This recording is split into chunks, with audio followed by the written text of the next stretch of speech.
머그컵,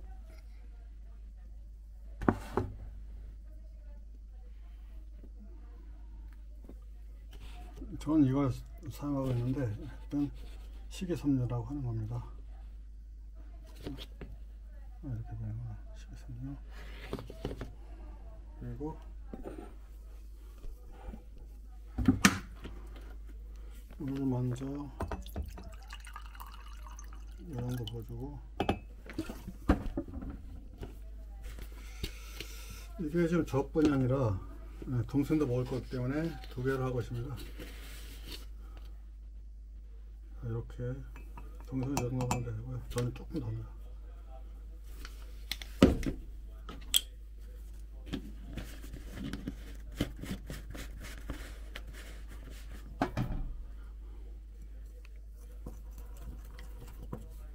이렇게 돌려서 저어주고, 저어주는 걸 뭐 한번 좀 저었으니까 이렇게 저어주고요.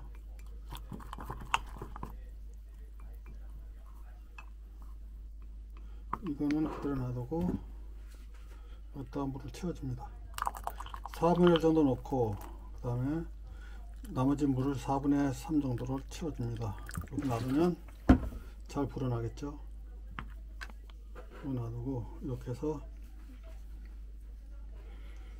한 2시간은 기본으로 놔둬야 됩니다. 만약에 이거를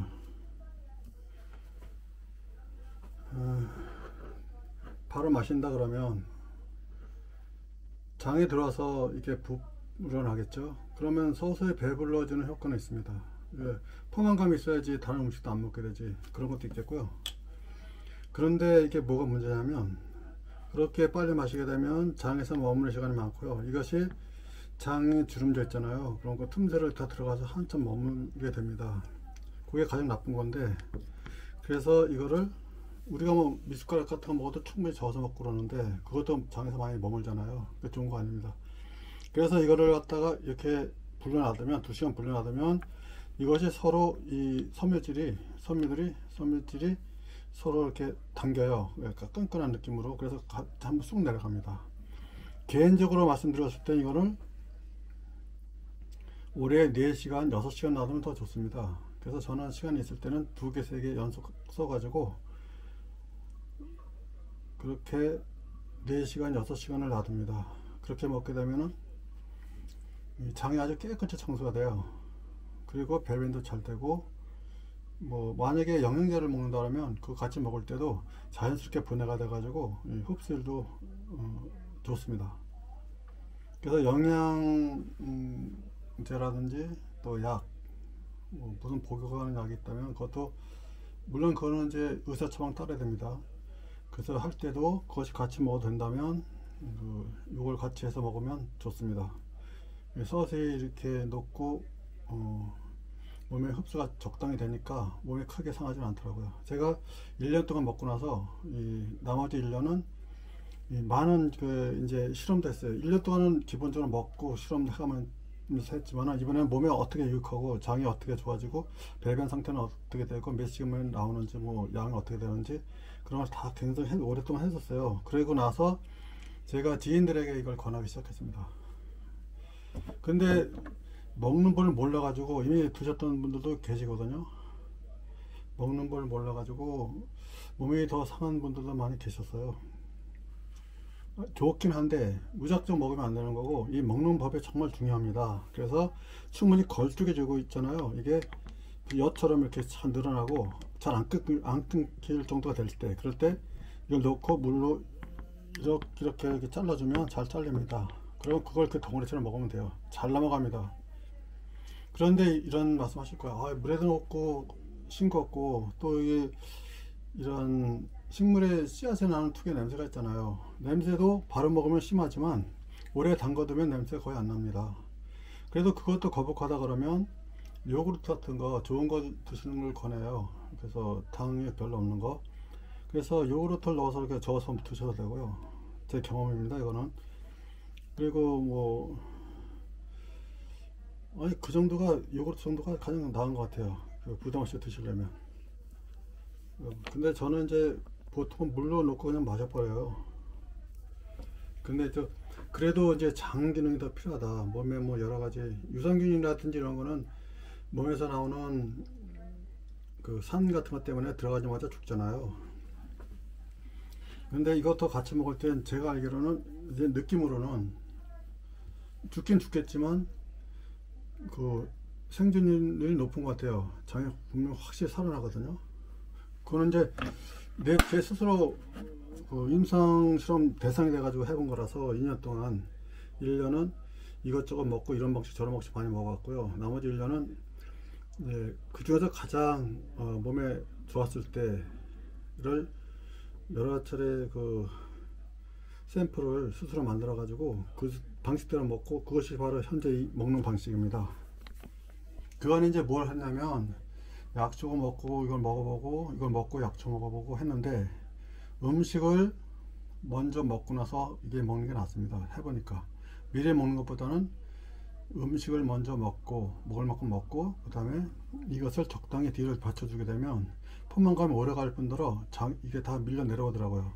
근데 너무 많이 먹게 되면은 장에서 잘 안 내려가요. 그게 과부하가 걸리는 겁니다. 차들이 많이 몰리면 길에서 이렇게 막혀 있듯이 음식도 같아요. 그래서 적당한 양을 하루에 6개 먹어도 되고 그런 겁니다. 근데 이제 그러면 이런 얘기 할 거예요. 그렇게 자꾸 먹게 되면 산이 아무 때나 나오는 게 아닌가. 요즘 사람들은 뭐 커피도 마시고 조금 수시로 마시잖아요. 그렇게 해서 어떤 분은 6번이 아니라 뭐 하루에 20번도 드시는 거 알고 있거든요. 이거 차도 마시고 커피도 마시고 저거 먹고 이거 먹고 산이 나오죠. 그래서 6번이면 많이 나오는 것도 아니고요. 그리고 그 정도 산은 장에서 견딥니다. 근데 술이나 뭐 담배 같은 거 그런 거 해가지고 장을 갖다가 완전 곪게 만드는 경우는 산이 그 장을 뚫어버리죠. 음식을 좀 먹었다 그래서 장이 뚫리지는 않습니다. 자, 여기까지 말씀드리고 나머지 이제 부분은 요 후반에 또 말씀드리겠습니다.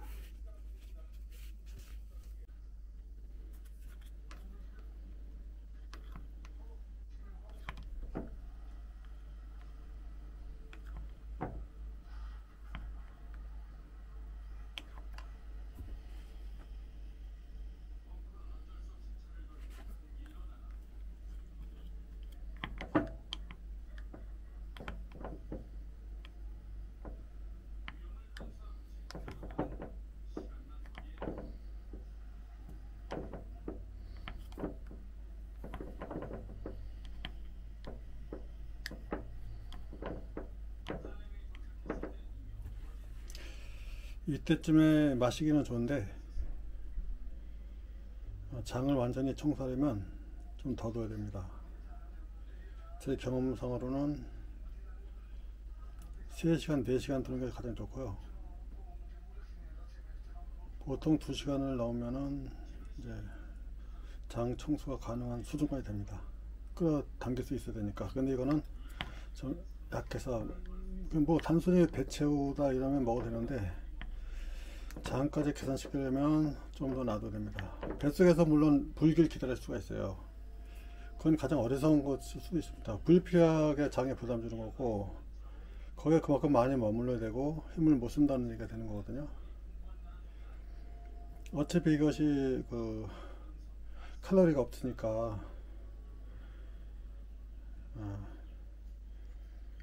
빨리 먹거나 늦게 먹거나 그 차이는 크게 없겠죠. 그렇지만은 몸의 건강을 생각한다면은 최소 4시간을 두는 걸 추천드리고요. 이거 컵을 2개 가지고 사용하면 됩니다. 그래서 먼저 탔던 걸 먹고 그 다음 것도 기다리게 하고 하루에 만약에 2개 이상 2회 이상 먹어야 된다면 그렇게 해도 되고요. 3회 이상 먹는다면 당연히 컵이 3개 필요하겠죠. 그러면 그건 계산하시면 되는 겁니다. 사실 2개를 가지고 번갈아 가면서 할 수도 있어요. 4시간 4시간 이런 단위로. 다 귀찮으니까 이제 아예 3개를 가지고 하면은 편하겠죠. 그리고 이거를 제가 8시간도 나왔는데 아무 이상이 없어요. 쉽게 상하지도 않고 정 급하면 뭐 냉장실에 넣어도 되는 거니까. 그래서 뭐 하루 지나도 문제는 없습니다. 근데 아주 굉장히 단단하기 때문에 다시 물을 붓고 한 3-40분 기다렸다가 약간 묽어지면 그때 저어서 먹으면 됩니다. 요거에서 마지막으로 좀 더 놔뒀다가 이제 굳은 상태에서 어떻게 먹는지를 보여드리겠습니다. 완전히 망가져요. 저처럼 그냥 뭐 농사하면서 좀 무리했다고 그래서 망가지는데, 보드 같은 거 스케 타는 거 정말 조심해야 됩니다. 그것뿐이 아니라 뭐 야구하는 것도 그렇고 모든 운동이 마찬가지예요. 적당히 하고 자기 범위를 지켜서 적당히 알맞게 하는 건 좋은데, 뭐 온몸을 다 써서 막 하잖아요. 뭐 빼토닥 세게 해들고, 그거는 이 몸에서 할 수 있는 범위를 벗어난 겁니다. 그래서 그것이 선수 생활 한다면 어쩔 수 없죠. 온 힘을 다 하고 몸 망가지더라도 해야 되니까. 그래서 선수들도 많이 다치죠. 그분들은 끊임없이 의료의 도움을 받잖아요. 그런데도 많이 다치고 계속 그러는데, 그런 분들은 또 평생 몸은 고통스럽습니다. 겉으로 보이는 것 외에 그분들은 그걸 감수하고 또 하시는 거예요. 직업이니까. 그런 점도 아시고요. 무조건 몸을 다 써서 뭐 정신력 얘기하면서 온몸을 망가뜨리면서 하는 거는 잘못된 거고요. 특히 스노보드나 이런 거는 취미로 타는 거는 정말 조심하셔야 돼요. 그렇게 막 타는 거 아닙니다. 그것 때문에 사실 그 막보더라고 좀 많이 다투고, 제가 어떤 쪽에 가입하니까 그 비방했던 사람들이 있어요. 막 저 누명 씌우면서. 그거 제가 거기까지는 안 가는데, 이제 어쨌든 저도 수없이 국내에서 가장 많이 가르치는 사람이니까 스노보드를 정석으로. 그러다 보니까 정석의 범위를 벗어나지 말라. 기본 정석, 응용 정석, 다기 정석 하고요. 근데 이걸 모두 총 합쳐서 하는 게 바로 건강 정석입니다. 결국은 운동은 건강 정석에 의해서 그 속도나, 그리고 그 체력의 안배, 그리고 관절, 뭐 인대, 건, 하다못해 세포, 근육질 이런 게 적적에 쓰여지도록 해주는 것이 그 지도자들이 해야 될 일이에요. 요걸 하면서 왜 이걸 말씀드리냐면, 이것도 다 건강의 일환이잖아요. 건강 활동의 일환을 걸 하는 거니까. 그래서 말씀드리는 겁니다. 그리고 이제 지금은 이렇게 공개적으로 말씀드리지 못하는 그런 부분이 사실은 제가 말씀드리는 것이 1%라면 99%는 사실은 말하지 못하고 있어요. 그 이유가 있는데, 제가 알고 제가 깨달음에 의해서 얻어진 정보를 나눌 수가 없어요. 왜냐하면 그 일반적인 그 지식이 아닌데다가, 저처럼 그 살아온 과정에 있지 않으신 분들은 계속 남의 지식, 거짓된 지식이나 이런 것에 의존하려들어요. 그래서 엉터리 지식들이 상당히 많잖아요. 뭐 사후 관련 같은 건 특히. 그런데 이제 거기에 관여하지 않는 이유가 있는데, 제가 모든 사람을 이렇게 도와드릴 수가 없습니다. 어차피. 그래서 언질만 하되 적극적으로 남의 운명에 개입하지는 않습니다. 근데 그래도 사람들이라는 게 있잖아요. 정말 소위 그 세속에서 잘 살고 부유하게 살고 나름대로 잘 살았던 사람들은 이 사람들이 생각하는 상식에 의존하지는 않아요. 그래서 뭐 운명도 믿고 뭐 이거 따지고 많이 하죠. 그런 분들이 그래도 굉장히 유리한 겁니다. 뭐 산소짜리 옮기고 그러는 건 물론 그것이 뭐 배선임수 이런 건 정말 웃기는 거지만, 근데 그런 것에 가끔은 일리가 있어요. 그 기를 탄다. 기의 형태가 뭐 수천만 갈래로 이렇게 하고 저마다 다릅니다. 그리고 몸에 머무르는 것도 있고 머물지 않는 것도 있고. 그런데 이제 머무른다는 것도 영구히 머물지 않아요. 영구히 머무는 건 세 가지가 있는데, 타고난 거 원기 세가닥이라고 하고 있는데, 일반적으로 원기 2개는 태어나면서 거의가 사라지고 1개가 남았는데, 1개도 요즘에는 한 5살, 길면 8살에 보통 사라집니다. 제가 어릴 때만 해도 7, 8세까지 갔던 사람들이 꽤 많이 있었다고 알고 있거든요. 저도 포함해서. 근데 지금은 뭐 어린이들 보면은 좀 불쌍해요, 많이. 그래도 다른 사람보다는 가능성이 있기 때문에 좀 제가 많이 관심을 갖고 있죠.